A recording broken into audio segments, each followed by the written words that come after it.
Hey guys, it's Kesara, and today I'm going to be doing my review for Jade City by Fonda Lee. So this book was so surprising to me. I did not expect to love this half as much as I actually did. And I think that's just because of the way people describe this book. Because on BookTube, whenever someone talks about this book, usually it's in a positive light. People really like it, but they're always talking about how good the fight scenes are. Which, are there a lot of really great fight scenes in this book? Yes, the fight scenes are amazing, and I absolutely loved reading the fight scenes. But that is not half the reason I love this book. There is so much more to Jade City than just fight scenes alone, and I absolutely loved everything about this book. It's definitely a new favorite series of mine, and I'm definitely planning on reading the next book in the series very, very soon. So Jade City is about the No Peak clan, who are green bones, which basically means that they can wear jade, and the jade will give them powers of strength and agility and speed and all of those sort of like superhuman powers. I loved that aspect of this book, and it is following like kind of the leaders of the clan, which are the Call family. So there are like four main characters that it follows. It starts off with Lan and Hilo, and then later on Shay and Andon come in. I absolutely love the setup of this. I think the writing was absolutely brilliant because there's a very action-oriented writing that I really enjoyed, and like everyone says, the fight scenes are really, really good. But what really got me with the story was the family dynamic and the tensions within the family. So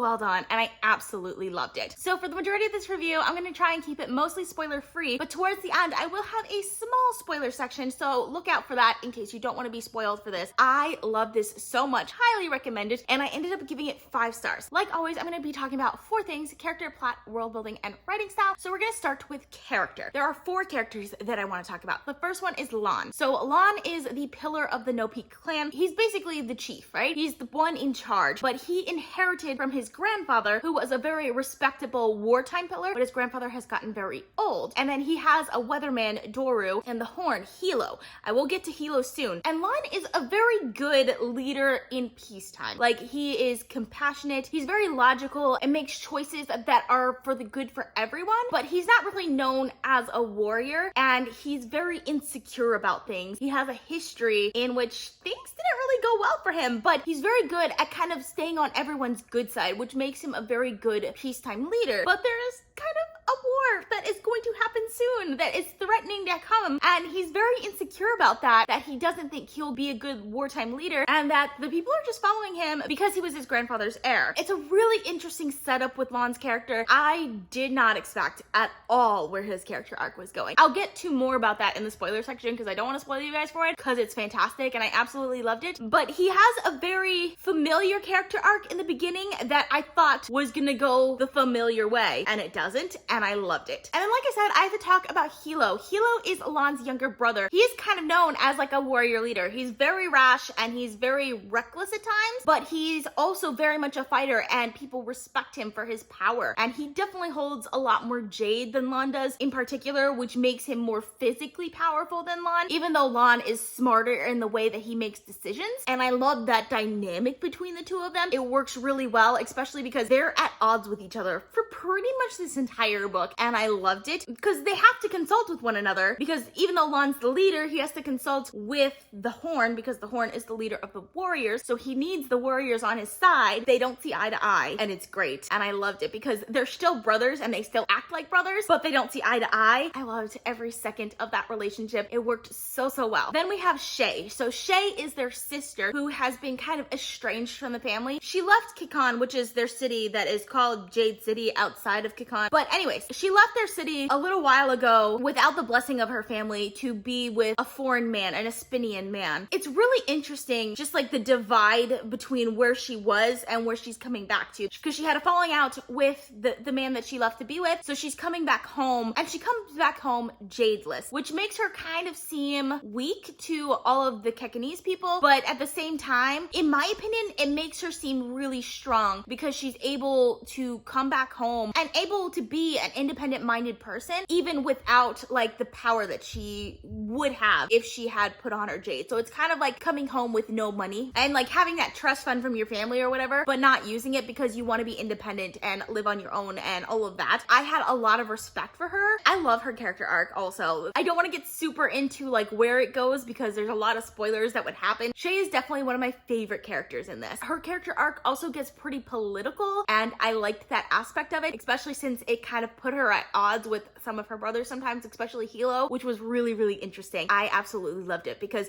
Shay had a really good relationship with Lon, but she had not such a good relationship with Hilo. And just to see the two of them like working out their relationship a little bit was really, really interesting. And then we have Andon, and Andon is kind of like a distant cousin of the Calls. The Calls are Lon, Hilo, and Shay. He is still in school to become a Greenbone warrior. He was sponsored by the Calls to go to the school, so he's kind of being treated as a Call, even though his name is actually not Call, which kind of means like he's almost treated like a royal bastard, I guess it would be like the high fantasy equivalent to that. So I think that was really, really interesting, like the way the start of his story is set up, and his story again goes in a direction I completely was not expecting, and I absolutely loved it. I also really liked, while most people were very loyal to Lon, he seemed to be more loyal to Hilo, which was weird. I love Hilo, by the way, because he's not a likable character, but I love that he's not a likable character. So to have a character like Andon who seemed more loyal to Hilo, even though he was loyal to both of them, but he seemed more loyal to Hilo to me, was really interesting, especially with the way his story arc actually ends up going. So I really enjoyed that as well. Next, I want to talk about plot and sort of like conflict, because one of the things I loved the most in this story was the family dynamic and the tension within the family. It has kind of like that family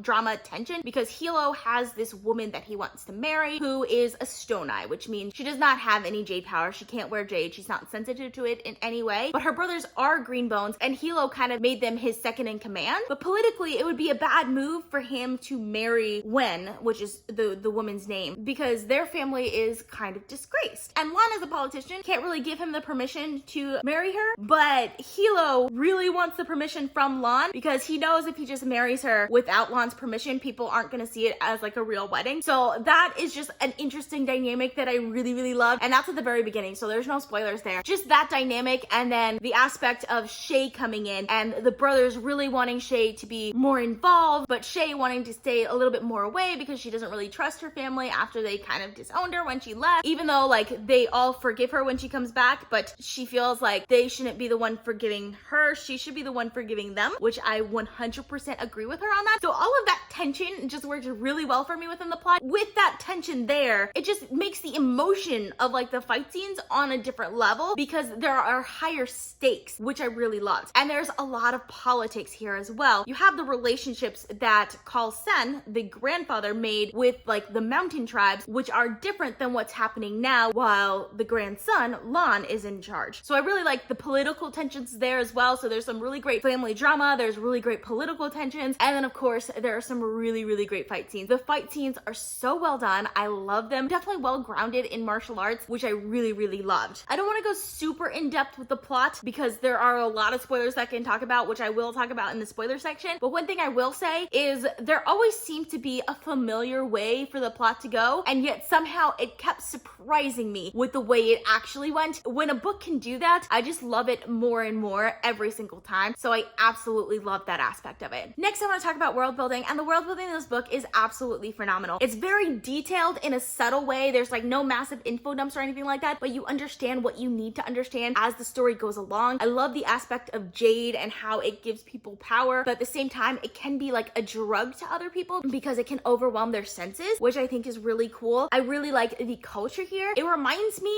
a little bit of like Crazy Rich Asians in the sense that it feels very real, but at the same time, very different than anything that I know. And I really like that aspect of it because you do have this sense that it's sort of like a modern, like rich, very well-respected family, but at the same time, it's set in this fictional world, in this fictional city, and the culture is just so different from anything that I know. So I absolutely loved everything about the world building. I think it was really, really well done, and it was really well spaced throughout the novel. It worked really well. I can just get immersed in this story, and I'm so excited to continue on with the series because of that. And lastly, I want to talk about a writing style. So the writing style, I absolutely loved Fonda Lee's writing style because like I mentioned earlier, she has very action-based writing. While I was reading it, it felt like the story was moving the entire time. The descriptions felt more action-oriented, like things were happening the entire time. Even if it was a description of like a stagnant scene, it felt like it was moving. So I really loved that aspect of it. And I also think her pacing was really, really well done because it skips between different point of views, and sometimes it'll switch point of views sort of like in the middle of an action, but the way it switches really works for me. It never felt abrupt to me. Like it just flowed really well, and I loved that aspect aspect of it. So if you haven't read this book, highly recommend it. I gave it 5 stars. So good. But now I'm going to go into the spoiler section of this video. So if you haven't read this book and you don't want to be spoiled for it, you can go ahead and go read it now and then come back to this video afterwards and watch the spoiler section. So I'm going to be really brief with the spoiler section of this video because I got only 3 things I want to talk about. First of all, Lon. His character went in a completely different direction than I thought he was going to go. He had all of this responsibility kind of laid on his shoulders and he was just so insecure about